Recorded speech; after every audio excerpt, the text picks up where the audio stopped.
Welcome to reasoning expert am Rahul. तो आज का जो हमारा मेन वीडियो रहेगा वो रहेगा वर्ड फॉर्मेशन कुछ अलग टाइप के क्वेश्चंस के ऊपर। तो देखो इन क्वेश्चंस को आपको सॉल्व करना है तो आपको उसके लिए क्या पता होना चाहिए। देखो ग्रामर का जो पार्ट रहता है ना हमारा इंग्लिश का, वो भी पता होना चाहिए और वोकेबलरी पार्ट रहता है वो भी। क्योंकि देखो क्वेश्चन सपोज करो नंबर 1 ये है, how many meaningful words can be found by using ESAL letter using each word in a word. देखो लेटर मुझे क्या गिवन दिया है ESAL और मुझे बोला है इससे मुझे मीनिंगफुल वर्ड बनाने हैं।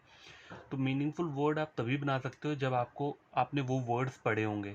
ठीक है, वोकेबलरी पार्ट अगर स्ट्रांग होगा, ग्रामर का पार्ट स्ट्रांग होगा, तभी आप उन वर्ड्स को ये कर सकते हो, समझ सकते हो। आपको पता होगा कि CAR का मतलब कार होता है। ठीक है, TEMP का मतलब क्या होता है, टेम्प होता है। ठीक है, कुछ भी हो सकता है वर्ड, जैसे बैट हो गया BAT। तो अगर वर्ड पढ़े होंगे तभी वहाँ आपको पता चलेगा, अगर वर्ड कहीं पढ़े ही नहीं होंगे तो ये क्वेश्चन ऊपर से ही निकलेंगे। ठीक है, देखो ब्रैकेट में क्या बोला है मुझे, using each word once in a word, मतलब आप कोई भी इससे मीनिंगफुल वर्ड जो बनाओगे उसमें हर एक वर्ड सिर्फ एक बार आना चाहिए, दो बार नहीं आना चाहिए। ठीक है, तो देखो ESAL वर्ड मुझे ये मतलब लेटर दिया, तो इससे क्या मीनिंगफुल वर्ड बन सकता है। देखो ई से तो कोई नहीं बनेगा। ठीक है, ए से मैं बनाना चाहूँ तो ALES, एल नहीं, ASCL को नहीं बनेगा, LE। देखो ली एल लीजा होता है। ठीक है, LESA नहीं होता है, इस तरह से कोई भी वर्ड नहीं होता। ठीक है, तो यहाँ पे आई नहीं है। ठीक है, LESA नहीं है। देखो वर्ड ये ऐसा नहीं हो सकता कि किसका नाम बनना चाहिए। देखो ये भी मैं गलत बोलूँगा, क्यों? क्योंकि ऐसा नहीं हमें देखना है यहाँ पे किसका नाम बन रहा है। वर्ड इन द सेंस जो हमारे ग्रामर के वर्ड रहते हैं, वोकेबलरी पार्ट रहता है, जो ग्रामर सेक्शन में जो हमें वर्ड्स दिए होते हैं ना, वो वाले वर्ड्स इसमें बनाने होते हैं हमें, ना कि किसी का नाम बनाना होता है। तो ये दो चीज़ें कभी नहीं होंगी। ठीक है, हमेशा याद रखना। अब देखो ESAL वर्ड है, देखो ई से नहीं बन रहा, ए से भी नहीं बना है, एल से भी कोई वर्ड नहीं बन रहा है। ठीक है, ठीक है, तो एस से कौन सा बन जाएगा, देखो SALE, सेल हो गया। ठीक है, बन रहा है। और SEAL, सील, SEAL, तो देखो दो वर्ड बन गए। और देखो हर एक लेटर एक बार आया है, ये वाली कंडीशन भी सेटिस्फाई हो रही है यहाँ पे। तो गैस देखो इन क्वेश्चन को इस तरीके से ये किया जाता है, सॉल्व किया जाता है। देखो आप समझ आपको तभी आएगा जब आपने ये वर्ड्स कभी पढ़े होंगे। अगर आपने ये कभी पढ़े ही नहीं होंगे तो आपको लगेगा ये वर्ड तो हो ही नहीं सकता, है ना। यही होता है ना, जब जो चीज़ नहीं पढ़ी हो तो उसके लिए हम यही बोलते हैं कि ये हो ही नहीं सकता आंसर। तो इस टाइप के क्वेश्चन को ऐसे सॉल्व करना। देखो using one each word once in a word. ठीक है, तो ये भी मेरी सेटिस्फाई की होगी कंडीशन, क्योंकि देखो SCLE तीन चारों वर्ड डिफरेंट है, कोई भी रिपीट नहीं हो रहा है। ठीक है, तो क्वेश्चन नंबर 1 कंप्लीट हो चुका है।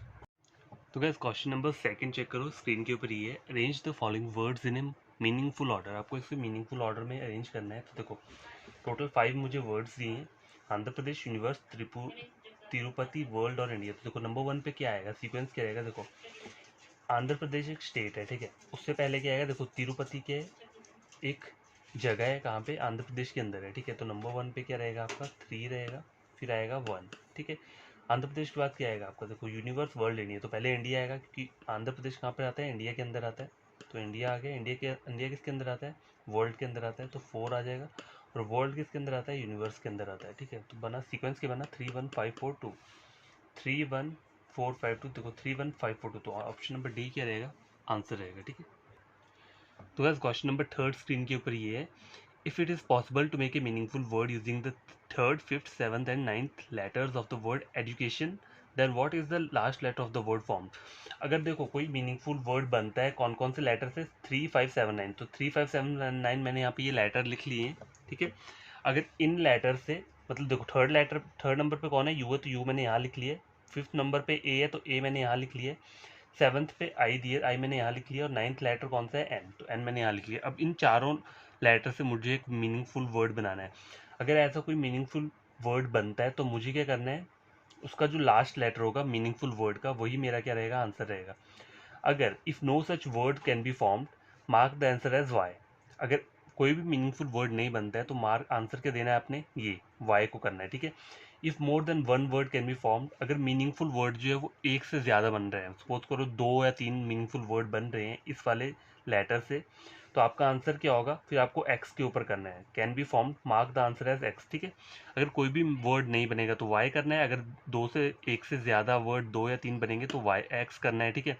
और अगर एक वर्ड बनता है तो आपको क्या करना है, ये जो उसका लास्ट लेटर होगा ना उसको आपको क्या करना है, उसी के ऊपर टिक लगाना है। तो देखो वर्ड लेटर्स मेरे पास है यू ए आई एन। अब देखो यू ए आई एन से मीनिंगफुल वर्ड बन सकते हैं, देखो यू से तो मुझे नहीं लगता कोई बनेगा, ठीक है। U A I U N I A, यूनिया नहीं, ऐसा कुछ नहीं बन सकता। ए से देखूँ तो एन यू नहीं, ए यू एन आई नहीं, ऐसा भी नहीं बनेगा। आई से चेक करो, आई एन ए, इनेयू नहीं, ऐसा कोई वर्ड होता ही नहीं है। देखो प्रोनाउंस करने में भी वर्ड लगना चाहिए ना कि वो वर्ड है, तो ऐसा कोई वर्ड नहीं होगा। देखो इस टाइप के क्वेश्चन को सॉल्व करने के लिए आपको वोकेबलरी का जो पार्ट रहता है ना ग्रामर का, वो स्ट्रांग होना चाहिए। जितने ज़्यादा वर्ड्स आपने पढ़े होंगे ना वही आपके लिए बेनिफिशियल रहता है। तो ये क्वेश्चन जो होते हैं आपका माइंड वाली बेसिस के ऊपर होते हैं, ठीक है। तो देखो यू आई एन से मुझे नहीं लगता, और एन से तो कोई वर्ड बनेगा नहीं। N U A I, no A नहीं, एन ए आई यू नहीं, ऐसा कोई वर्ड नहीं बन रहा है। तो इसका आंसर क्या रहेगा, if no such word can be form then mark the answer as Y. तो आपका आंसर क्या रहेगा, ई रहेगा, ठीक है। क्वेश्चन नंबर 3 कंप्लीट हो चुका है। तो क्वेश्चन नंबर 4 स्क्रीन के ऊपर ही है, देखो क्या बोल रहा है ये।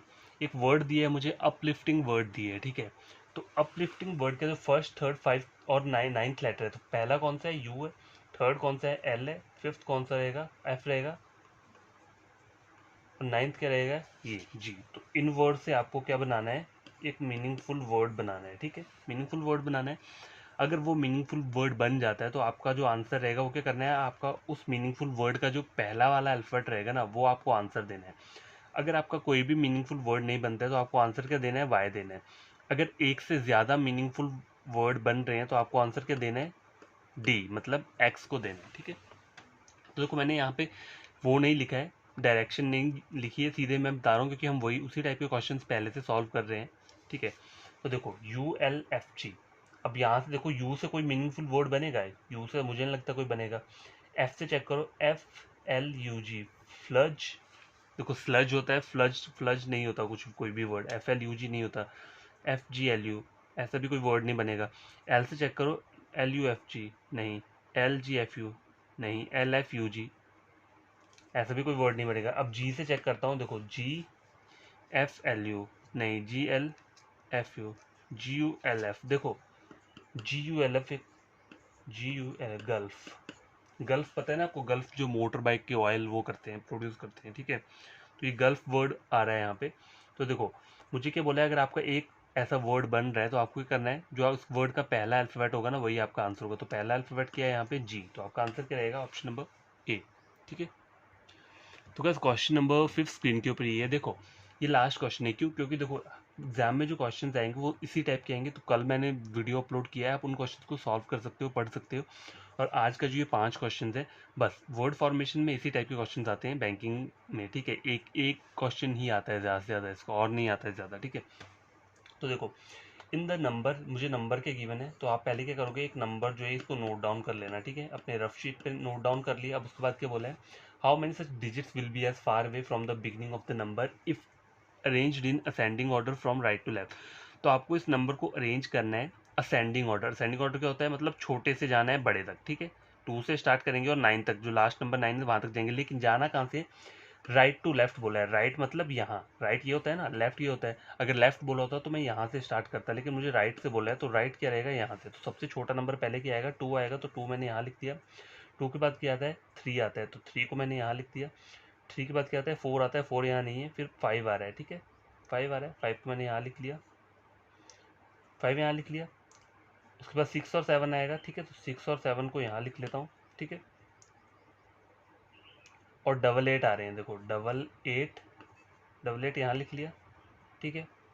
और 9 यहाँ पे आ जाएगा, ठीक है।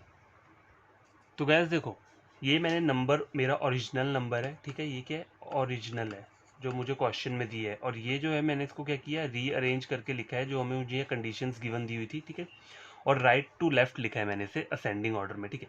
अब मुझे इसमें चेक, मुझे पता क्या करना है कि कौन से ऐसे नंबर है जिसके नीचे वो सेम नंबर आ रहा है, बस आपको इसमें ये चेक करना। तो देखो 8 के नीचे 9 आ रहा है, ये भी नहीं होगा। 6 के नीचे 8 आ रहा है, 7 के नीचे 8 आ रहा है, 2 के नीचे 7 आ रहा है, 3 के नीचे 6 आ रहा है। अब देखो 5 के नीचे क्या आ रहा है, 5 आ रहा है, तो क्या हुआ, ओनली वन, एक मिला ना आपको अभी तक, हाउ मैनी सच डिजिट्स बोली तो मुझे अभी तक सिर्फ एक ही डिजिट मिली है जिसके नीचे सेम नंबर है, ठीक है। तो आपका आंसर क्या रहेगा, ऑप्शन नंबर ए 1, ठीक है।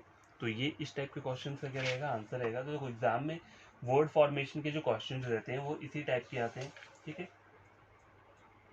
और कोई वो नहीं रहता है कि आपको कोई और अलग से आ जाएंगे, क्वेश्चंस वही रहेंगे, आपको सिर्फ बढ़िया तरीके से करना है, इन्हें सॉल्व करना होता है, ठीक है। तो देखो ये वाला तो हमारा जो क्वेश्चन है वर्ड फॉर्मेशन की, ये कंप्लीट हो चुके हैं, ठीक है। तो अब आगे हमें करना क्या है, आगे जो हमें पढ़ना है वो नया टॉपिक हम स्टार्ट कर देंगे। तो जो भी मेरे एस्पिरेंट्स या स्टूडेंट्स हैं जिन्हें ये वीडियो देखा है और उन्हें लगता है कि एग्जाम पॉइंट ऑफ व्यू से ये क्वेश्चंस जो हैं वो क्या है इंपॉर्टेंट हैं वर्ड फॉर्मेशन के, तो उन्हें करना क्या है, जो मेरा यूट्यूब का चैनल है उसे क्या करना है, आपको सब्सक्राइब करना है, ठीक है। और वीडियो को लाइक और शेयर कर देना ताकि ये वीडियो उन बच्चों तक पहुंच पाए जो अभी अभी पढ़ रहे हैं, मतलब उन्होंने अभी अभी स्टार्ट किया है इस साल से रीजनिंग, मतलब ये बैंकिंग और जो भी एग्ज़ाम क्रैक करने का जिन्होंने सोचा हुआ है, या फिर जो ऑनलाइन यूट्यूब से पढ़ रहे हैं, तो वो मेरा चैनल क्या कर सकते हैं, रेकमेंड कर सकते हैं। देखो आपको ये दो चीज़ें तभी करनी है जब आपको क्या लगता है, आपको कुछ गेन होता है मेरा वीडियो लेक्चर्स देख के, आपको लगता है हाँ ये मैंने जो पढ़ाया है वो एग्ज़ाम पॉइंट ऑफ व्यू से इंपॉर्टेंट चीज़ें हैं, तो तभी आपको ये करना है, ये चैनल को सब्सक्राइब और वीडियो को लाइक और शेयर करना है, ठीक है। तो देखो मैं डेली लेकर आता रहता हूँ वीडियो, मैं आपसे सिर्फ इतना ही चाहता हूँ कि आप एक बार मेरी वीडियो देखो, ठीक है। अगर आपको कुछ चीज़ समझ में नहीं आती है तो कमेंट में बस इतना लिख देना कि आपको पढ़ाना नहीं आता है और मैं आपसे नहीं पढ़ूंगा, मतलब आप कुछ भी लिखो, लेकिन मैं चाहता हूँ, देखना चाहता हूँ कि आप बच्चों को ये समझ में आ रही हैं चीज़ें या नहीं आ रही हैं, ठीक है। तो ये वीडियो कंप्लीट हो चुका है। अब कल जो लेकर आऊँगा मैं वो नया टॉपिक स्टार्ट करूँगा। वर्ड फॉर्मेशन का सिर्फ इतना ही है, उससे ज़्यादा नहीं है, 1 to 1 मार्क्स का ये क्वेश्चन रहता है, ठीक है। तो इसके लिए क्या होना चाहिए, आपका ग्रामर, ग्रामर जो है और वो कैबुलरी, ये दोनों चीज़ें स्ट्रांग होनी चाहिए थोड़ी, ठीक है, तभी आप उन वर्ड्स को आइडेंटिफाई कर सकते हो, ठीक है। तो बाय, टेक केयर, बड़ी तरीके से पढ़ना।